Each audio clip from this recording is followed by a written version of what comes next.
इसमें पहली कैटेगरी है एसेंशियल्स नीड्स, दूसरी है हाउसिंग नीड्स और तीसरी है स्पेशल सर्कमस्टांसेस। उसके बाद एलिजिबल बैलेंस की अगर बात करें तो ईपीएफओ 3.0 के तहत ईपीएफ मेंबर पीएफ बैलेंस का कंबाइंड कंट्रीब्यूशन निकाल सकते हैं, यानी कि एम्प्लॉय कंट्रीब्यूशन, एम्प्लॉयर कंट्रीब्यूशन और इंटरेस्ट तीनों अमाउंट को निकाल सकते हैं। और इन तीनों अमाउंट को मिलाकर जितना भी बैलेंस है उसका 75% ईपीएफ मेंबर्स निकाल सकते हैं। बाकी का 25% बैलेंस आपकी रिटायरमेंट प्रोटेक्शन के लिए यहाँ पर रोक लिया जाएगा। इस बैलेंस को आप रिटायरमेंट के बाद ही निकाल सकते हैं या फिर अनएम्प्लॉयमेंट के केस में ही निकाल सकते हैं।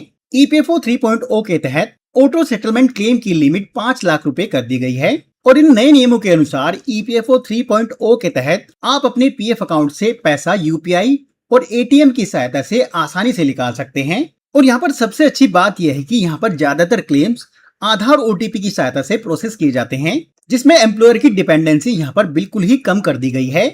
यानी कि आप बिना एम्प्लॉयर के, यानी कि कंपनी जिसमें आप काम करते हैं उसके बिना भी आसानी से अपने क्लेम्स को अप्लाई कर सकते हैं और पीएफ के पैसे को निकाल सकते हैं। अब सबसे पहले बात करते हैं एसेंशियल्स नीड्स के अंतर्गत आप कितना और कब पैसा निकाल सकते हैं।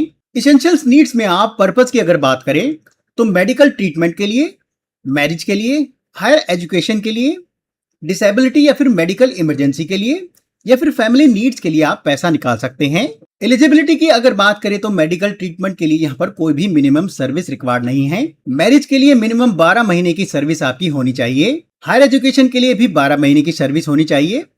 डिसेबिलिटी या फिर मेडिकल इमरजेंसी के लिए भी कोई भी यहाँ पर सर्विस रिक्वायरमेंट नहीं है। फैमिली नीड्स के लिए भी नो मिनिमम सर्विस यहाँ पर रिक्वायर्ड है। अब कितना पैसा आप निकाल सकते हैं?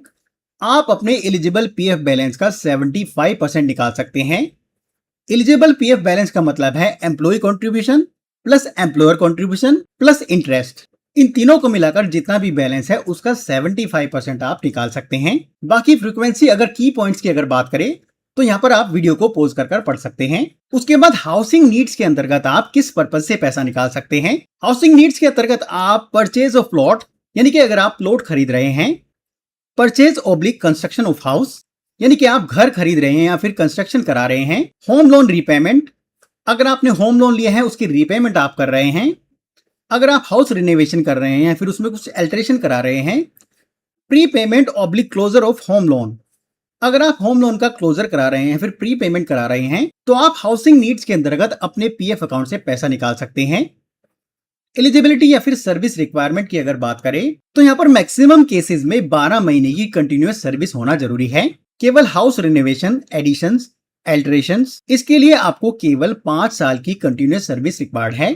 इसके अंतर्गत भी आप टोटल बैलेंस का 75% निकाल सकते हैं। उसके बाद स्पेशल सर्कमस्टांसेस की अगर बात करें तो इसके अंतर्गत आप पर्पज में नेचुरल क्लैमिटी जैसे कि बाढ़, भूकंप अगर आ गया है, अगर आपकी फैक्ट्री बंद हो गई है या फिर कंपनी बंद हो गई है, power cut, wage loss, disabled member के लिए अगर आप कुछ चीज खरीद रहे हैं तो उसके लिए, अदर सीरियस सर्कमस्टांसेस, तो इन पर्पज के अंतर्गत आप यहाँ पर पैसा निकाल सकते हैं। एलिजिबिलिटी सर्विस रिक्वायरमेंट की अगर बात करें तो नेचुरल क्लैमिटी के लिए यहाँ पर एलिजिबल ईपीएफ मेंबर जो अफेक्ट हुए हैं नेचुरल क्लैमिटी से, वो मेंबर्स यहाँ पर अप्लाई कर सकते हैं। Lockout, closure of factory establishment, इनके लिए यहाँ पर 12 महीने की कंटिन्यूअस सर्विस रिक्वायर्ड है। पावर कट या फिर वेज लॉस के लिए जो भी ईपीएफ मेंबर यहाँ पर एलिजिबल हैं वो यहाँ पर अप्लाई कर सकते हैं। Purchase of equipment of disabled members के लिए यहाँ पर कोई भी सर्विस रिक्वायर्ड नहीं है। अदर सीरियस सर्कमस्टांसेस के लिए यहाँ पर any other special circumstances approved by EPFO. Other serious में यहाँ पर जिन मेंबर्स को यहाँ पर ईपीएफओ अप्रूव करता है वो मेंबर्स यहाँ पर पैसा निकाल सकते हैं। यहाँ पर भी आप टोटल पीएफ बैलेंस का 75% निकाल सकते हैं।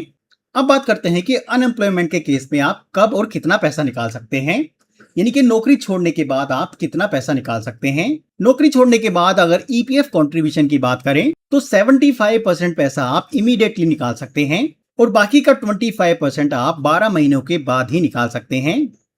यानी कि 12 महीनों तक अगर आपने कहीं नौकरी नहीं की है, आप अनएम्प्लॉयड हैं, तो आप बाकी का 25% भी निकाल सकते हैं।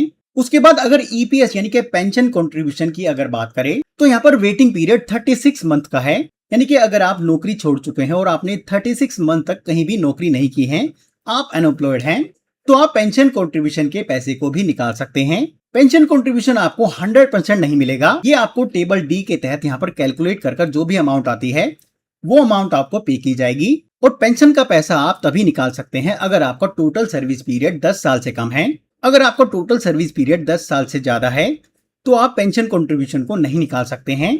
उस केस में आपको स्कीम सर्टिफिकेट या फिर मंथली पेंशन पे की जाएगी। उसके बाद रिटायरमेंट की अगर बात करें तो चलिए जानते हैं कि यहाँ पर आप कितना पैसा निकाल सकते हैं। यहाँ पर आप देखेंगे अगर आपकी एज 54 ईयर्स से लेकर 58 ईयर्स के बीच में है तो आप अपने पीएफ अकाउंट के बैलेंस का 90% पैसा निकाल सकते हैं। इनके employ contribution plus employer contribution plus interest का 90% पैसा निकाल सकते हैं। और अगर आप 58 साल के हो चुके हैं यानी कि रिटायर्ड हो चुके हैं तो यहाँ पर आप अपने टोटल 100% पैसे को निकाल सकते हैं, यानी कि 100% पीएफ बैलेंस को निकाल सकते हैं।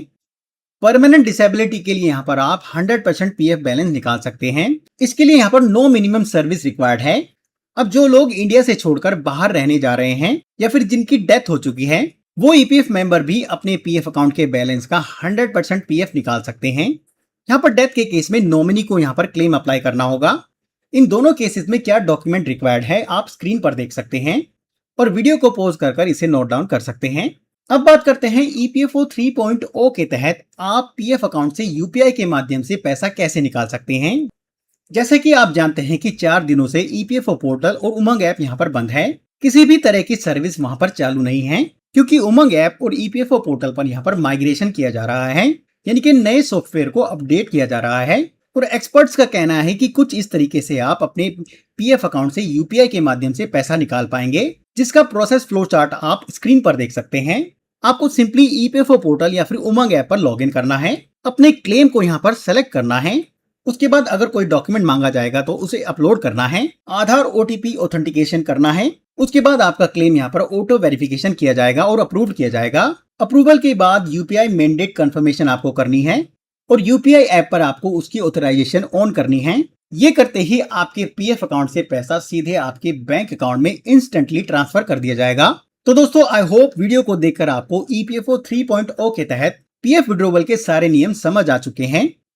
तो वीडियो अगर पसंद आई और इन्फॉर्मेटिव लगी है तो वीडियो को लाइक कर देना और अपने नौकरी पेशा दोस्तों को भेजना मत भूलना ताकि उनको भी इन नए नियमों के बारे में पता लग जाए। और अगर आप लाइव यूपीआई ईपीएफ विड्रॉवल की प्रोसेस देखना चाहते हैं तो कमेंट में लिखिए यस। नेक्स्ट वीडियो मेरी इसी के ऊपर होगी जिसमें मैं आपको डिटेल में लाइव दिखाऊंगा कि आप यूपीआई के माध्यम से ईपीएफओ 3.0 के तहत अपने पीएफ अकाउंट से पैसा कैसे निकाल सकते हैं। अभी के लिए धन्यवाद। अगली वीडियो के साथ फिर